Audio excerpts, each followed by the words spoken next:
ఓం శ్రీ గురుభ్యో నమః. ఓం గం గణపతయే నమః. ఐం సరస్వత్యై నమః. ఓం శ్రీమాత్రే నమః. ఓం నమో వ్రాతపతయే నమో గణపతయే నమః. ప్రమథపతయే నమస్తే అస్తు లంబోదరాయ ఏకదంతాయ విఘ్న వినాశినే శివసుతాయ శ్రీవరదమూర్తయే నమో నమః. శ్రీ మహాగణాధిపతయే నమః. జపాకుసుమ సంకాశం కాశ్యపేయం మహాజ్యుతిం తమోరిం సర్వపాపజ్ఞం ప్రణతోస్మి దివాకరం. ఓం శ్రీ సూర్యనారాయణాయ నమః. ఓం వజ్రనఖాయ విద్మహే తీక్ష్ణదగ్గుష్ట్రాయ ధీమహి తన్నో నారసింహ ప్రచోదయాత్. శ్రీ లక్ష్మీ నారసింహస్వామినే నమో నమః. ఈ ఛానల్ను వీక్షిస్తున్నటువంటి ప్రేక్షకులందరికీ కూడా మకర సంక్రాంతి శుభాకాంక్షలు, అలాగే భోగి మరియు కనుమ కూడా శుభాకాంక్షలు తెలియజేస్తూ ఈ యొక్క జనవరి 2026వ సంవత్సరంలో మనకి ఈ మకర సంక్రమణం అనేటటువంటిది అనగా మనకున్న ద్వాదశ రాశుల్లో సూర్య భగవానుడు మేషాదిగా మీనరాశి పర్యంతం 12 రాశుల్లో కూడా రోజుకి 1 డిగ్రీ చొప్పున ఒక్కొక్క రాశిలో 30 డిగ్రీలు పరిభ్రమిస్తూ దాదాపుగా మేషరాశిలో ఉన్నప్పుడు ఆయన ప్రవేశం జరగంగానే మేష సంక్రమణం అని, వృషభంలో ప్రవేశించిన తర్వాత వృషభ సంక్రమణం అని, అట్లా అన్ని రాశులు కూడా ఆయన సంచరిస్తూ ఇప్పుడు మనకి కాలమానంలో ఉత్తరాయణము దక్షిణాయనము అనేటటువంటి 2 ఆయనాలు ఉన్నాయి. అంటే మనకి సంవత్సరం ఎట్లయితే విశ్వావసునామ సంవత్సరాలు అట్లా సంవత్సరాలుగా 60 ఉంటాయో దాని తర్వాత ఆయనాలు 2 ఉంటాయి. దాంట్లో సూర్యభగవానుడు కర్కాటక రాశి నుంచి మకర రాశి వరకు సంచరించేటటువంటి ఆ కాలాన్ని దక్షిణాయన పుణ్యకాలం అంటారు.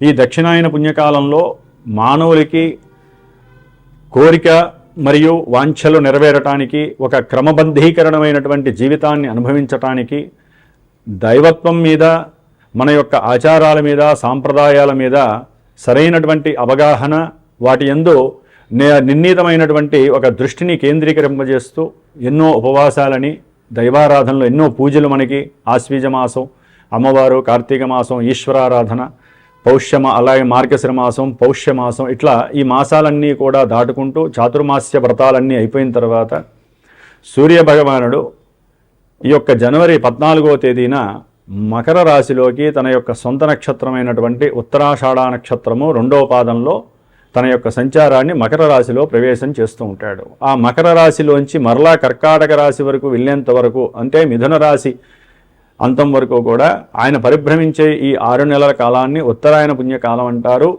ఈ ఉత్తరాయణ పుణ్యకాలంలో దేవతలందరూ కూడా చాలా ప్రీతిగా సూర్యారాధన, దేవతారాధనలు, వారు దేవతలు ఆరాధన చేసుకునేటటువంటి సమయము.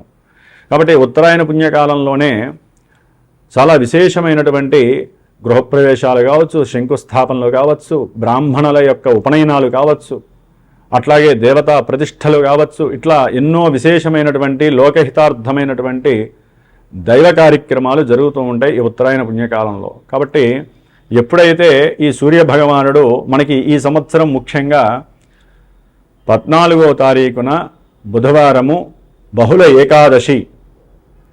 ఏకాదశి రోజున గండయోగములో బాలవకరణంలో ఈ పౌష్యమాసంలో విశ్వావసు నామ సంవత్సరంలో మధ్యాహ్నం పూట 2 గంటల నుంచి 3 గంటల మధ్యలో స్వామివారు సూర్యభగవానుడు ధనస్సు రాశి నుంచి నిష్క్రమించి మరి మకర రాశిలోకి సంచారాన్ని ప్రారంభం చేస్తాడు. ఆయన అంటే వచ్చేస్తాడు ఆ సమయానికి. సరే, కొన్ని పంచాంగాలలో మనకి రాత్రికాలం 8 చెప్పి ఇచ్చారు. సరే, ఎవరి లెక్కలు వాళ్ళకు ఉంటాయి. దృగ్గణితాలని, పూర్వగణితాలని, రకరకాల గణితాలు ఉంటాయి. ఏదేమైనప్పటికీ ఎక్కువగా మనకి ఈ మధ్యాహ్నం పూట 14వ తారీఖు ఈ యొక్క సమయాన్ని మకర సంక్రాంతి అని మనం చెప్పుకోవాలి.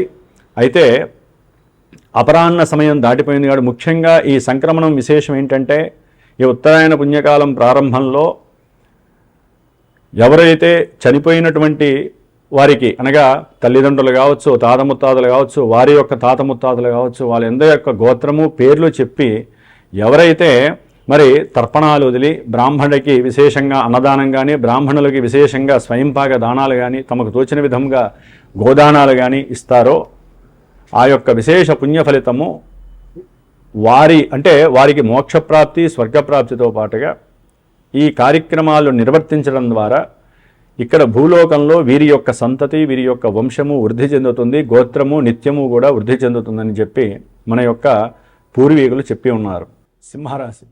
సింహరాశి వారికి జనవరి 14వ తేదీ నుండి ఫిబ్రవరి 13 వరకు కూడా విశేషమైనటువంటి ఆదరణ, విశేషమైనటువంటి రాజయోగము కలుగుతున్నాయి. సింహరాశ్యాధిపతి అయినటువంటి, గ్రహాలకి రాజైనటువంటి, సమస్త జీవరాశులకి జీవులకి కూడా ప్రాణాధారమైనటువంటి, సమస్త వృక్షజాతులకి కూడా ప్రాణాన్ని పోసి వాటి ద్వారా మనలందరినీ పోషించేటువంటి, వ్యవసాయానికి సంబంధించినటువంటి, అట్లాగే ఎన్నో ఉక్కు కర్మాగారాలకి సంబంధించినటువంటి, ఎన్నో పరిశ్రమలకి సంబంధించి వైద్యాల్లో ముఖ్యంగా డాక్టర్లకు సంబంధించిన విషయాలలో ఈ కుజగ్రహం అంటే శస్త్రచికిత్సలు ఆచరించేటటువంటి డాక్టర్లు వీరందరికీ కూడా చాలా విశేషమైనటువంటి యోగము. ముఖ్యంగా బార్బర్స్, అట్లాగే యంత్ర పనిముట్లు తయారు చేసేవాళ్ళు, మిషనరీస్లో లోపల చిన్న చిన్న పార్ట్లు, పెద్ద పెద్ద మిషనరీస్ తయారు చేసేటటువంటి వాళ్ళు, అట్లాగే వడ్రంగి వాళ్ళు కావచ్చు, అట్లాగే బంగారు పనిచేసేవాళ్ళు కావచ్చు, ఇట్లా వీళ్ళందరికీ కూడా విశేషమైనటువంటి భోగము, భాగ్యము కలుగుతున్నాయని చెప్పుకోవచ్చు. ఎందుకంటే ఈ సూర్య భగవానుడు షష్ఠమ రాశి అయినటువంటి మకర రాశిలో ఉండటము, అట్లాగే కుజుడు ఉచ్చస్థితిని పొంది 6లో ఉండటము విశేషమైనటువంటి ఉద్యోగ అవకాశాలు రాబోతున్నాయి సింహరాశి వారికి. ఎవరైతే ఉద్యోగాలు పోయిన వాళ్ళు బాధపడుతూ ఉన్నారో వారందరూ కూడా చాలా మానసిక ఆనందము, ఉన్నతమైనటువంటి ఆలోచనలు, ఉత్సాహవంతమైనటువంటి జీవితంతో ముందుకు పరిగెత్తి సరైనటువంటి గోల్ని మేము పొందాము అనేటటువంటి స్థాయి సింహరాశి వారికి కలగబోతోంది. రవి కుజులో 6లో ఉండటము, అందులో ఉచ్చస్థితిలో కూడినటువంటి కుజుడితో రవి కలిసి ఉండటం అంత సామాన్యమైన విశేషం కాదండి. ముఖ్యంగా మన యొక్క మిలిటరీ వ్యవస్థ ఎవరైతే పనిచేస్తున్నారో ఆ వ్యవస్థలో, అట్లాగే పోలీస్ జాబ్స్ ఎవరు చేస్తున్నారో, డాక్టర్స్గా ఎవరైతే చలామణిలో ఉన్నారో, అట్లాగే సివిల్ ఇంజనీర్స్ ఎవరైతే ఉన్నారో, ఆయుర్వేద శాస్త్రంలో ఎవరైతే ఉన్నారో వారందరికీ కూడా చాలా చాలా ముఖ్యంగా గవర్నమెంట్ జాబ్స్ కావాలి అనుకున్న వాళ్ళకి తప్పనిసరిగా సింహరాశి వారికి గవర్నమెంట్ జాబ్స్ కలిగేటటువంటి అవకాశము, వచ్చే అవకాశము నిండుగా ఉన్నాయి. అట్లాగే వీరికి ఇంతకాలము నరఘోష, దృష్టిదోషంతో ఇబ్బంది పడేటటువంటి వాళ్ళకి అన్నీ కూడా తొలగిపోతాయి. శత్రు రోగ రుణబాధ నివృత్తి కలుగుతోంది వీళ్ళకి. ఎటువంటి ప్రమాదాలైనా వీరి ముందుకు వచ్చినా దాన్ని ఎదుర్కొనేటటువంటి శక్తి లభిస్తోంది. ఎటువంటి అనారోగ్యాలతో బాధపడుతున్న వాళ్ళకైనా సరే రోగ నిరోధక శక్తి పెరిగి వీరిలో ఉన్నటువంటి కార్యనిర్వహణ దక్షతతో చాలా చాలా ఆవేశంతో, ఆలోచనతో ముందుకు పరిగెత్తగలిగేటటువంటి సామర్థ్యం ఉన్నటువంటి వారు సింహరాశి వారు. ఉద్యోగంలో ప్రమోషన్స్ ద్వారా ఎన్నో విశేషమైనటువంటి ఫలితాలు పొందబోతున్నారు. ఎందుకంటే బుధగ్రహము వీరికి 6వ స్థానంలో ఉండి బంధుమిత్రాదుల సైతము కూడా వీరికి సహకారం అందించేటటువంటి పరిస్థితి. అది ఉద్యోగరీత్యా కావచ్చు, వ్యాపారంలో కావచ్చు. వీరి యొక్క ఆరోగ్యంలో ఏదైనా అనారోగ్యాలు కలిగితే అవసరమైతే వారిని తీసుకువెళ్ళే సహకారం చేసేటటువంటి మిత్రులు కావచ్చు, కుటుంబ బంధుమిత్రులు కావచ్చు, భార్య తరపు బంధుమిత్రులు కావచ్చు, ఉద్యోగంలో ఎవరైనా మిత్రాదులు కావచ్చు, వీరికి ఏదో రకమైన ఆర్థిక సహకారం అందజేస్తారు.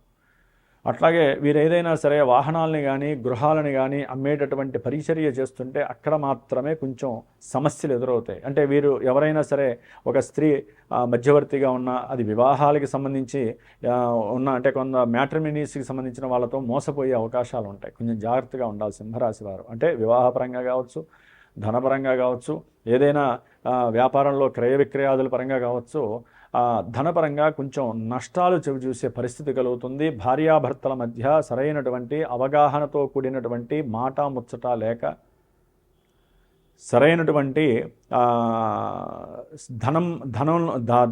ధనంని సంపాదించి దాన్ని ఖర్చు పెట్టేటటువంటి ఆ స్థితి నందు వీరికి సరైనటువంటి నిమగ్నత, నిర్ణీతమైనటువంటి నిర్దేశికత లేకపోవటం వలన వీరు ఆర్థికంగా కుంటుపడే అవకాశం ఉంటుంది శుక్రగ్రహం వలన. భార్యాభర్తల మధ్య విపరీతమైనటువంటి ఎడబాటుకి మూల కారణమైనటువంటి వాక్ సంభాషణలు కలుగుతాయి. ముఖ్యంగా అది వారి యొక్క భార్య కావచ్చు, భర్త కావచ్చు, వారి యొక్క బంధుమిత్రాదుల యొక్క వీరెప్పుడో సహాయం చేసినటువంటి ధన విషయం కావచ్చు, ఏదైనా ఒక వెహికల్ ఇస్తే వారు ఆ వెహికల్ని ఎక్కడన్నా ప్రమాదంలో ఆ వెహికల్ని పాడు చేసుకోవచ్చు. కాబట్టి మీరు ఎవరూ కూడా వెహికల్ని ఇవ్వకండి ఫిబ్రవరి 6 వరకు. దానివలన ఆ వెహికల్కి ఏదైనా ఇబ్బందులు కలగచ్చు, దాని ద్వారా వారికి ప్రమాదాలు జరగచ్చు, దాని ద్వారా మీకు ధనము నష్టపోవచ్చు. అట్లాగే చదువుకునేటటువంటి విద్యార్థులు ఏ వ్రాత పరీక్ష రాసినా, ఏ ఓరల్ ఎగ్జామ్స్ రాసినా కూడా తప్పకుండా విజయప్రదం వీరికి లభిస్తోంది సింహరాశి వారికి. ఉన్నతమైనటువంటి విద్యల కోసం మీరు రాసే ప్రతి ఎగ్జాము మీరు తప్పకుండా పాస్ అవుతారు అని మీరు చక్కగా నమ్ముకోవాలి. రవికుజులు మీకు చక్కగా బలంగా ఉన్నారు కాబట్టి చాలా అత్యద్భుతమైనటువంటి పరిస్థితి సింహరాశి వారికి కలుగుతోంది.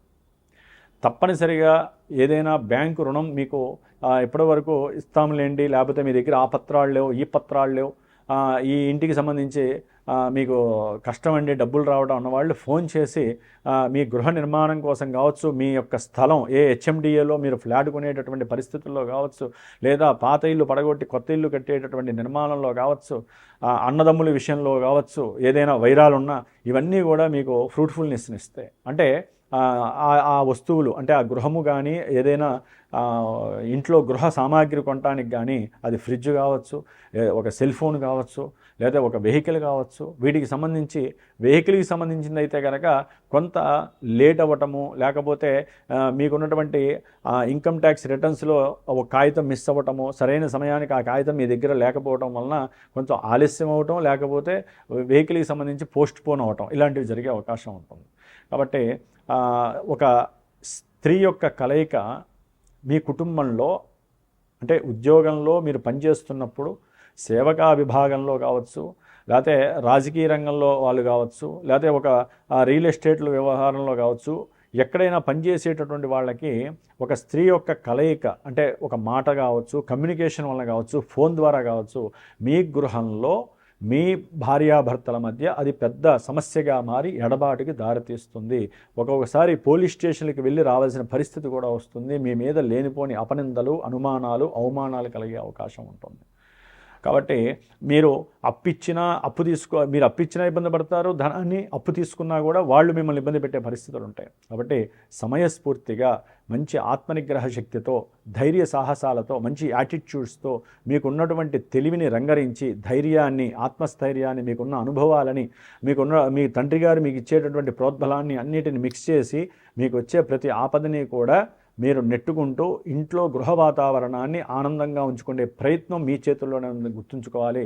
ఒక్క శుక్రుడికి జపం చేయించుకోండి, చింతపండు పులిహోర చేసి ఒక 3 వారాలు అమ్మవారి గుళ్ళో నైవేద్యం చేయండి, లక్ష్మీదేవి గుళ్ళో. అట్లాగే ముఖ్యంగా ఈ రోజు కూడా కొన్ని సమస్యలు రాకుండా ఉండటానికి లక్ష్మీదేవి అష్టోత్తరాన్ని, కనకదార స్తోత్రాన్ని మీరు చదవండి. స్త్రీలకి సౌభాగ్యం వస్తుంది, పురుషులకి భాగ్యము వస్తుంది. శుక్రదోషం అనేటటువంటిది మీ దరిజాబులు రాకుండా మీ వంతుగా మీరు ప్రయత్నం చేస్తూ ఉండాలి. ఓం శ్రీ లక్ష్మీ నారసింహస్వామినే నమో నమః. ముఖ్యంగా మీరు అష్టమ శనిగ్రహ దోషం అనేటటువంటిది మిమ్మల్ని చాలా ఇబ్బంది పెడుతుంది. కాబట్టి ఏలినాటి అష్టమ శని దోష పరిహారార్థమై సప్తమంలో ఉన్నటువంటి రాహువు, జన్మరాశిలో ఉన్నటువంటి కేతువు కాస్త సర్పదోషాన్ని మీకు ఇస్తున్నారు. కాబట్టి సుబ్రహ్మణ్య ఆరాధన, అట్లాగే హనుమాన్ చాలీసా తప్పకుండా చేయండి. అట్లాగే అష్టమ శనిగ్రహ దోష పరిహారార్థమై ఆకస్మికంగా కలిగేటటువంటి కొన్ని మృత్యు దోషాలు, పీడల నుంచి మిమ్మల్ని మీరు రక్షించుకోవడానికి లక్ష్మీ నరసింహస్వామి వారి యొక్క హోమంలో, రేపు అమావాస్య రోజు జరిగే మా పీఠనందు హోమంలో మీరు కూడా తప్పకుండా పాల్గొనే అవకాశం తీసుకోండి. ఓం నమో లక్ష్మీ నారసింహస్వామినే నమో నమః.